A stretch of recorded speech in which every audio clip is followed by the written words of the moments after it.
Hello there everyone, this is Tuber Tutorials and this is another Photoshop tutorial video. And in this video I will be showing you how to create an effect that I came up with, which I call the vintage effect. It's a photo enhancement effect that makes your pictures look like an old school kind of vintage look to it. And to show you what I mean, this is the original picture that I took from DeviantArt. I will post the link in the description if you want to use the same image. And we're going to make this image look like this image. As you can see, it's a complete difference. It looks more of an old school kind of vintage feeling, and I added the word at the bottom just to add a little flavor to it.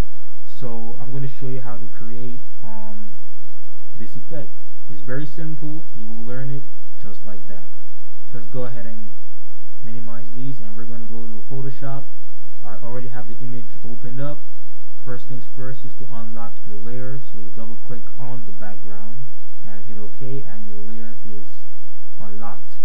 So the first thing we need to do is to change our brightness and contrast. Now, brightness and contrast depends on the picture you have. This picture is a studio picture, so it's perfect as it is, but I wanted to add a little more to it. But if your picture is from a cell phone or a not so strong pixel like camera, you will need to change your brightness and contrast to make it stand out more. So we're going to go ahead and go to Image, Adjustments, Brightness and Contrast, and I'm going to set the brightness to about 11. Like I said, this picture doesn't need too many brightness because it's already bright as it is. And we're going to set the contrast to about 59. Alright, that darkens the dark parts of it. Hit OK. Next thing we need to do is go to Image, Adjustments, Levels, and we're going to increase our dark colors to about 16. Alright, and we're going to move the gray area, that balance between the black and the white, we're going to move that to about 1.04. Alright, that's about good. As you can see, things start to look more cleaner on the image. So go ahead and select OK. Next, we need to add an exposure to this image to give it that vintage look. So go to Image again, Adjustments, and Exposure, and we're going to set an offset to about plus 0.0102. That's good. We're going to set an exposure to negative 0.03. Alright, that's one step down. Good. And we're going to set a gamma correction to about 0.94. 0.94, 0.95, doesn't matter. And there we go. Go ahead and select OK. Now that's done. We're looking pretty good so far. Now we need to add some curves. Now we're going to create a lomo effect on this image to make it look more cleaner. So go ahead and go to Image, Adjustments. I'll do it again. I went to Image, Adjustments, and then Curves. And then we're going to select our dark area, and we're going to create a simple S, a small S shape. So drag this area down a little bit and drag this area up a little bit. Simple S shape. Then we'll go to Channel, and we're going to go to Green, and we'll do the same thing we did.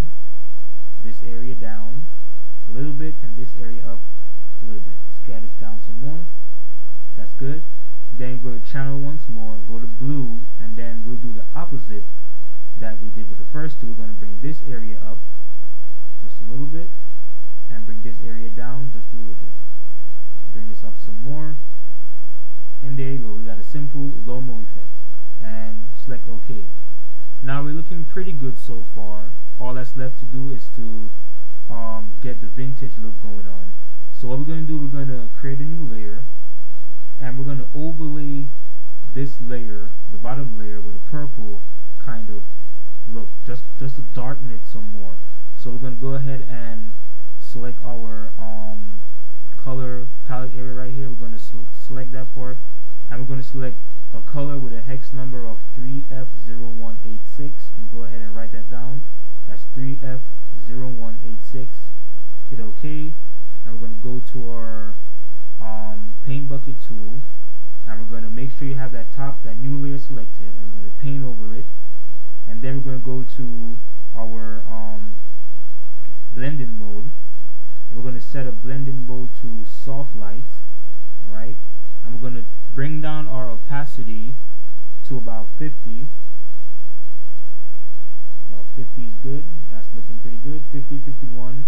Alright, so there we go. We get a more darker look. As you can see, without it, it's kind of more bland looking, and with it, it's more darker.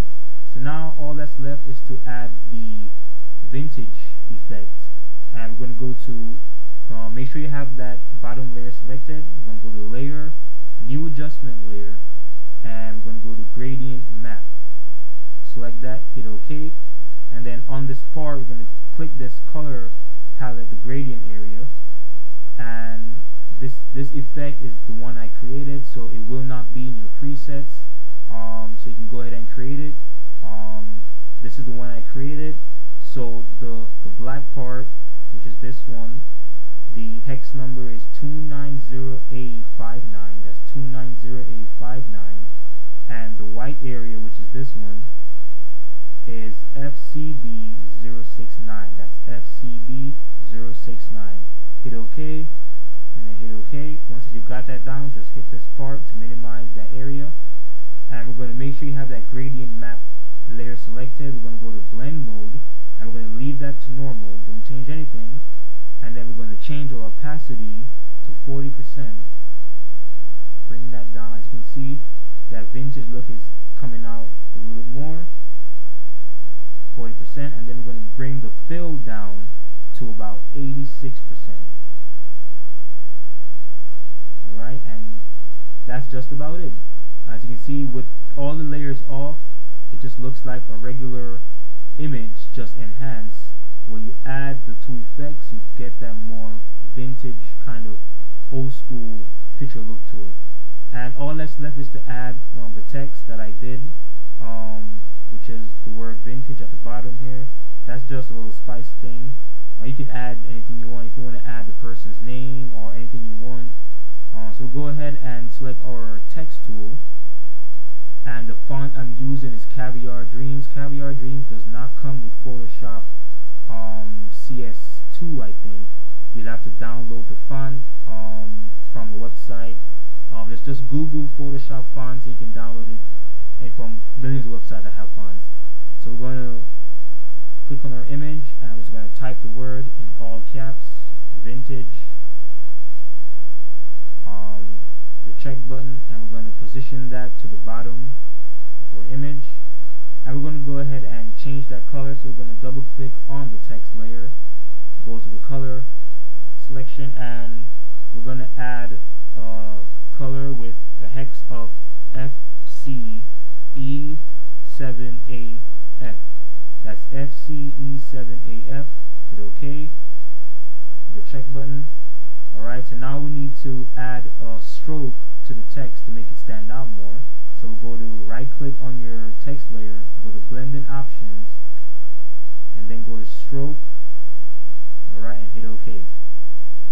And that's just about it. You've created a simple vintage effect on your image. This works with any and every image that you can possibly think of. It's not restricted to some image. This works with everything. So thank you guys for watching. Go ahead and try it out. Leave a comment, hit the like button, subscribe to my channel, and see you next time. Have a nice day.